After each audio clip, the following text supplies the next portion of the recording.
Welcome everyone, as Itorah is brought to bear, a metroidvania with a beautiful hand-drawn art style, an art style that links directly into their message, as can be seen in the Save the World edition over on GOG. Now going down to the description, the publishers Assemble Entertainment will donate 10% of the proceeds for every sold Save the World edition to Survival International in support of indigenous people around the globe. It's a noble goal indeed, and as I said, I do feel the inspiration for a lot of this artwork and the world at large has come through from that core aim. I will make a quick note before we take a look at our options as always, that if you want to skip forward to the gameplay, then do check the timestamps in the description, but also that with this being a Metroidvania, new abilities and new areas are going to unlock as we move along, and so we're going to have a look at the start of the game and what we begin with, and then take a look at a character that I believe is around about halfway through the game now, so do make sure to check the timestamp. But for those who stay around, let's take a look at those options. First off, we have plenty of different language options: Chinese, Spanish, Korean. We're going to keep it in English though, just so I have a chance of understanding what's going on. Next up, we have our gameplay. Set on gamepad, this is all set to default, hence nothing showing up, but you can customize this to your heart's content. Honestly, the defaults worked pretty fine for me, using up and down cursors in order to move around the main screen, A to select, B to go back, basically what you'd expect. But hitting LB, we come over to our keyboard. Now I will note that I'm using a 3/4 keyboard, and so I do not have access to these arrows. I could go through and reset things, however, when I was at the start menu and pressed S expecting it to go down, instead it selected new game. As such, I have not gone back and tried to use the keyboard, with the game just seeming a little more at home on the gamepad. But if you want to, you can customize this, and it does run fairly smooth, at least in as much as I've been able to control it on such a small keyboard. If I am to be honest, I do think Metroidvanias in particular play a lot nicer on keypads, so if that's available, I'd highly recommend playing using it. Next up, we have our display, and a good thing to note is this game will tend to reset for some reason all the way down to 1176 by 664 at 50 Hz, the lowest setting. Now this has happened pretty much every time I've loaded up the game, so do make sure to come here and have a look and change it all the way up to 4K at 74 Hz if you wish, though for today we're going to be recording at 1920 by 1080 at 60 Hz. It's a small annoyance, as having it reset each time does mean you'll have to go into the menu and manually adjust this, but it's not the end of the world and it's pretty easy to do at any point during the game. Last but not least, we have our audio, with all of these being separate: master, music, ambient, and effects. Though I do have to say, the music is fantastic, so I highly recommend keeping it nice and loud as you play through. Being a hand-drawn art style, it's fair enough to expect that there wouldn't be that many options available to really tailor the UI or experience, but I can say that the game, regardless, runs pretty darn smoothly.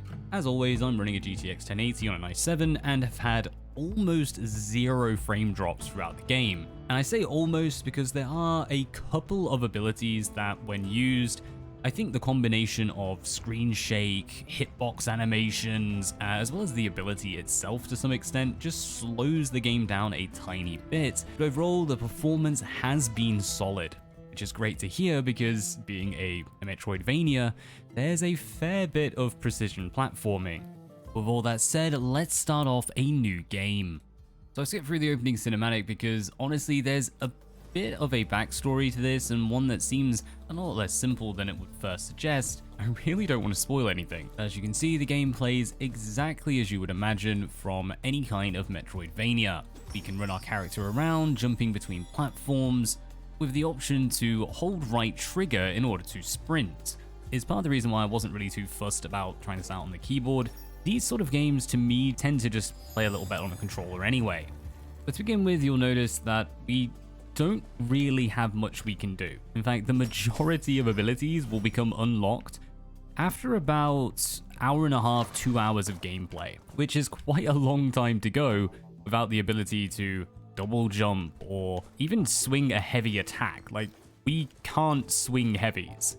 There is something of a time-based skill combat in this game. Every now and then you'll notice there's a little flash and a sound and we'll be able to hit the enemy for a little more damage or even stun them. Now, I've got to say I haven't totally figured out how that is triggered, as it seems kind of random to me. But between that and the ability to change the direction of our hits going up or down, that's essentially all we can do to begin with. And I do have to admit that rather than kind of gradually evolving, gradually learning how the game moves, how it progresses, it more just feels like a bit of a limiting factor. On the plus side, it really doesn't take long to get past this, as a lot of the abilities will unlock fairly early on, and there is a fair few of them, making quite a big difference in how you play the game, changing not only how you fight, but also how you move about the world, unlocking new paths, and, as you'd guess from a metroidvania, expanding the areas you can explore, providing you some reason to move back and re-explore areas you'd previously been to. Though if I'm honest, this is a fairly linear game. The vast majority of the time, you are just going to be following one path forward. Even now, at the beginning where you're expecting there only be one way to go, later on it's more or less the same, with each different part of the game being separated into different zones. And although all interconnected, outside of the World Hub, in just over 3 hours of gameplay, I haven't had a huge amount of reason to do much in the way of backtracking. Not to mention, with a lot of the game locking you off from areas by having to go forth and claim keys, or in this case orbs, the necessity of skill development and learning new abilities is slightly diminished in terms of progressing each of the zones, with exploration really coming down to gaining resources, a mixture of the resources seen then, the strange purple triangles, or for specific items to upgrade your character, which we'll have a look at in our later save file. Coming up to these campfires is actually really important. They are a huge part of how the game plays. Not only will this give us the option to make a save, but also by going to it, we'll be able to refill our health and later on refill some of our abilities. Now, there's no autosave in this, so obviously you are going to be using these campfires to save constantly throughout the game, but really using them as health kits is the main thing I've done. They are kept at a fairly nice distance to ensure that you're never really hurting for health, but at the same time it does detract a little bit from the skill involved.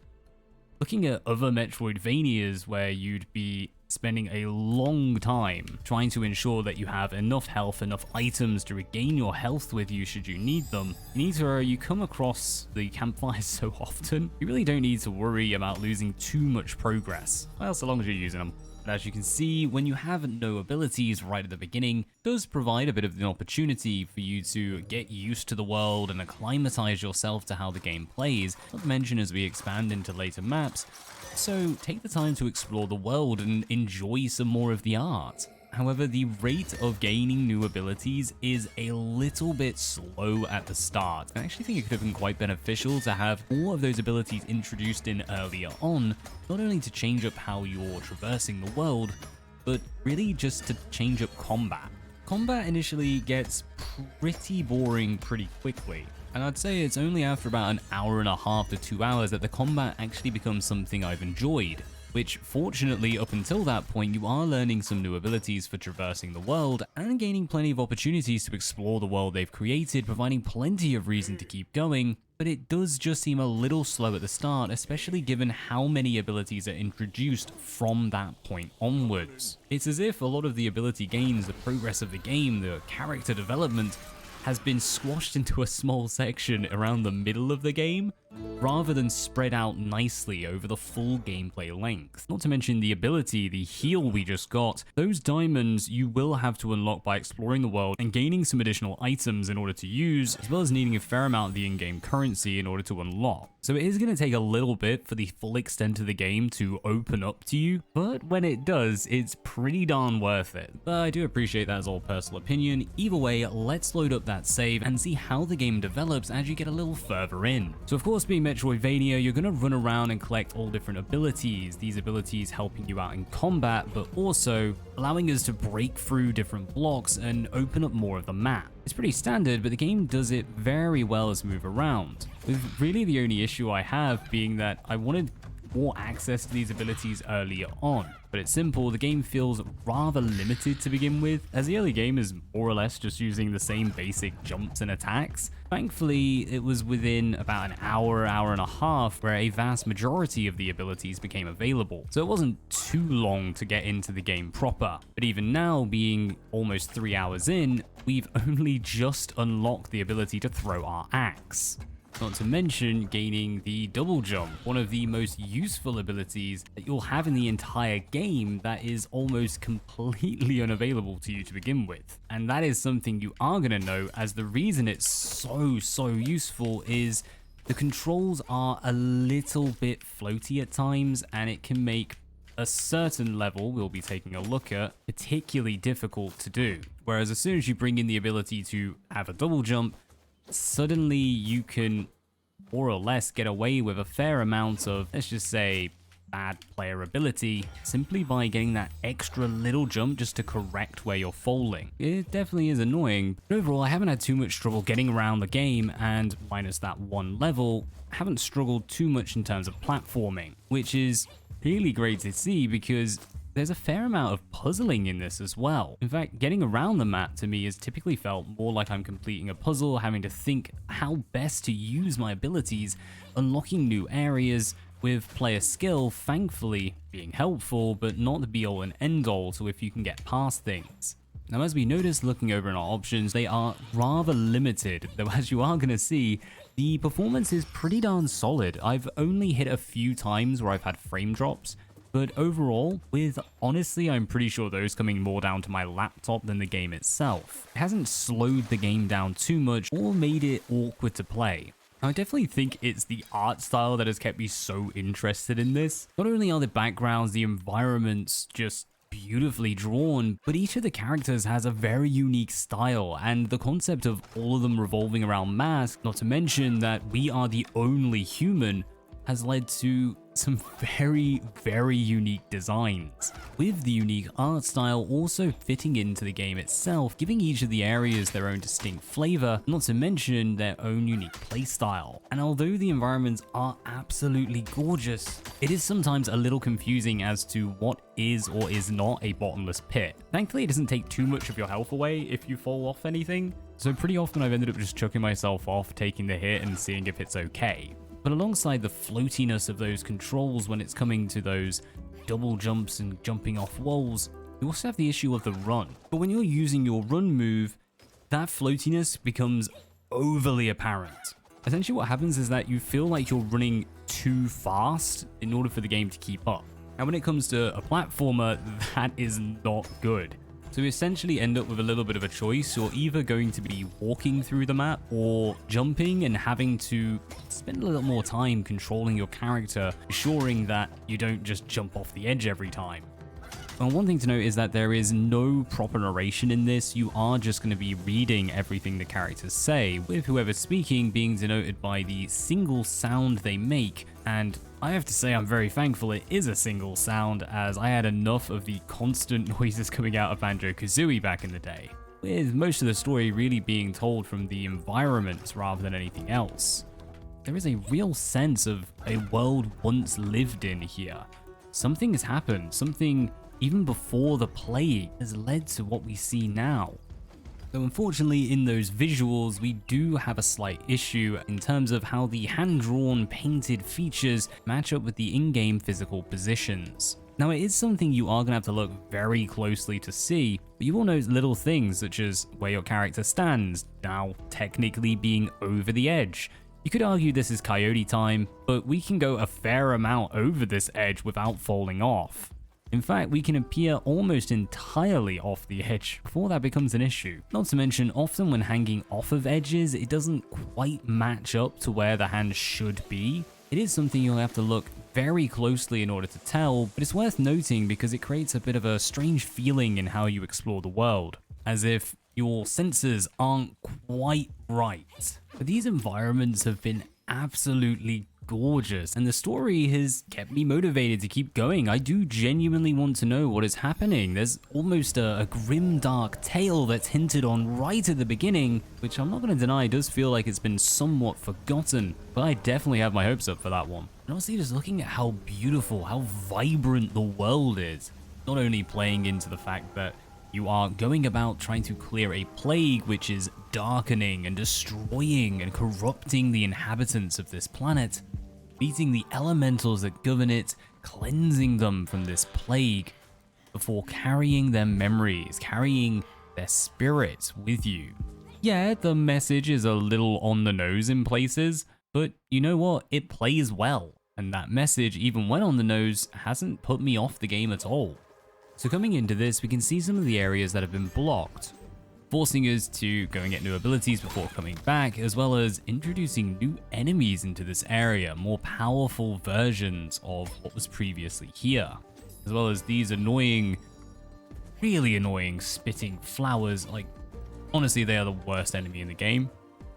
But we can open up our map, and you can see what I mean by this being fairly linear. There are lots of different paths you can take, but overall you're only going to be able to use one at a time, with needing to complete new sections in order to gain an ability to then open up the next singular path you'll have to take. And it isn't necessarily such a bad thing to have a linear style to this. It does kind of stop me from saying this is true Metroidvania, with more that coming into the aspects of trying to find additional extras, bonuses and power-ups, rather than adapting the ways that you progress through the game. And in coming back to the home base, we can now use some of these items we've picked up to improve our character. First off, we have our echoes, the elemental echo of Talok, guardian of rivers and ocean. Talakan fell into silent contemplation, but water keeps flowing, and the currents continue their rhythmic work, as if its guardian never left. Alongside our earth echo from Dahlia, we'll be collecting these echoes, no doubt, as the main quest items to finish off the game. However, we also have pale feathers and petrified echoes, two different items we can use to improve our character. And I can show that for you right here. Now, so far I've been increasing our health with nothing going into stamina, mostly as stamina only seems to help out in making you traverse the world quicker rather than staying alive. But I feel like we probably should upgrade it at least once, so here we go.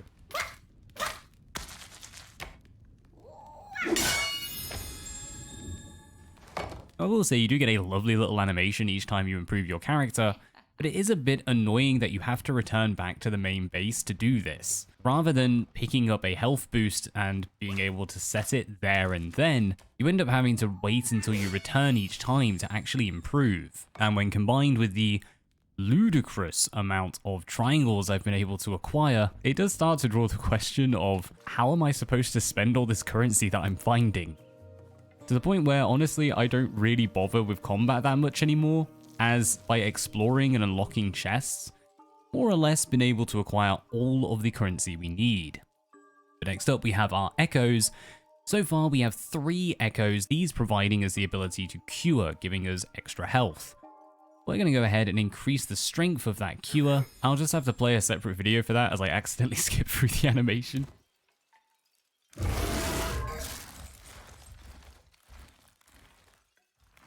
And just before we end, I know I'd said we'd have a look at this level, but the more and more I thought about it, more and more it became a thing. This level has been the only real problem I've had in the entire game. I thoroughly enjoyed Itorah beforehand and thoroughly enjoyed my time afterwards.